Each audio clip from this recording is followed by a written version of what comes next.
Cable TV operators association സംസ്ഥാന കൺവെൻഷന് തിരുവനന്തപുരത്ത് തുടക്കമായി. നിയമസഭാ സ്പീക്കർ എൻ ഷംസീർ ഉദ്ഘാടനം ചെയ്തു. കേരള വിഷൻ സംസ്ഥാന ടെലിവിഷൻ അവാർഡ് ജേതാക്കൾക്ക് ആദരവും നൽകി. അക്ഷയ സംരംഭകരുടെ സംഘടനയും KCCL-യുമായുള്ള ധാരണാപത്രം കൈമാറുകയും ചെയ്തു. കൺവെൻഷൻ വ്യാഴാഴ്ച സമാപിക്കും.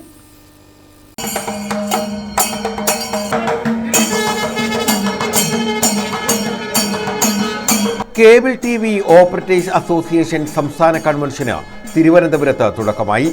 2 ദിവസം നീണ്ടു നിൽക്കുന്ന കൺവെൻഷൻ നിയമസഭാ സ്പീക്കർ എൻ ഷംസീർ ഉദ്ഘാടനം ചെയ്തു. കേരളത്തിലെ ചെറുകിട കേബിൾ ഓപ്പറേറ്റർമാർ യഥാർത്ഥത്തിൽ ഈ ചെറുകിട കേബിൾ ഓപ്പറേറ്റർമാരായിരുന്നു എന്റെയൊക്കെ വീട്ടിൽ ഇത്തരം കേബിൾ കണക്ഷൻ നൽകിയത്. കാലക്രമേണയാണ് ഈ ചെറുകിടക്കാരെല്ലാം മർജ് ചെയ്തുകൊണ്ട് ഒരു സംഘടനയായി മാറുകയും ഇന്നത് രാജ്യത്ത് തന്നെ 5ാമത്തെ ഒരു സംഘടനയായി മാറുന്നു. 30 ലക്ഷത്തോളം വീടുകളിൽ ഇതിന്റെ കണക്ഷൻ, 9 ലക്ഷത്തോളം ബ്രോഡ്ബാൻഡ് കണക്ഷൻ, 50,000 പേർ ജോലി ചെയ്യുന്ന ഒരു മഹാപ്രസ്ഥാനമായി ഇത് വളർന്നു എന്നുള്ളതാണ്. അത് ചെറിയ കാര്യമല്ല. ചുരുങ്ങിയ കാലം കൊണ്ട് 50,000 പേർക്ക് ഡയറക്റ്റും അതിലേറെ പേർക്ക് ഇൻഡയറക്റ്റുമായി ജോലി ചെയ്യാൻ സാധിക്കുന്ന ഒരു സംവിധാനമായി ആന്റണി രാജു MLA അധ്യക്ഷത വഹിച്ചു. രാവിലെ പതാക ഉയർത്തിയതോടെയാണ് കൺവെൻഷന് തുടക്കമായത്.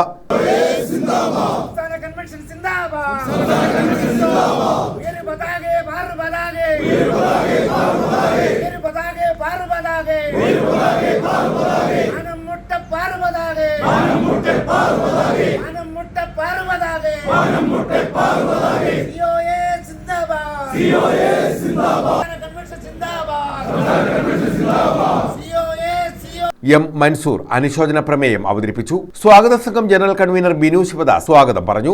സ്വാഗത സംഘം വൈസ് ചെയർമാൻ ജ്യോതികുമാർ നന്ദി രേഖപ്പെടുത്തി. കേരള വിഷൻ ന്യൂസിന്റെ സംസ്ഥാന ടെലിവിഷൻ അവാർഡ് ജേതാക്കൾക്ക് കൺവെൻഷനിൽ ആദരവ് നൽകി. COA general secretary PB Suresh COAയുടെ ജനറൽ റിപ്പോർട്ടും COA ട്രഷറർ ബിനു ശിവദാസ് കണക്കും അവതരിപ്പിച്ചു. KCCL MD PP Suresh Kumar KCCL റിപ്പോർട്ടും Kerala vision news MD Prajesh Achandi KV news റിപ്പോർട്ടും സിഡ്കോ പ്രസിഡന്റ് K വിജയകൃഷ്ണൻ സിഡ്കോ റിപ്പോർട്ടും അവതരിപ്പിച്ചു. KCCL ചെയർമാൻ K ഗോവിന്ദൻ ഭരണഘടനാ ഭേദഗതി അവതരിപ്പിച്ചു. അക്ഷയ സംരംഭകരുടെ സംഘടനയായ ഫെയ്സും KCCL-യുമായുള്ള ധാരണാപത്ര കൈമാറ്റവും നടത്തി. 2 ദിവസത്തെ കൺവെൻഷൻ വ്യാഴാഴ്ച സമാപിക്കും.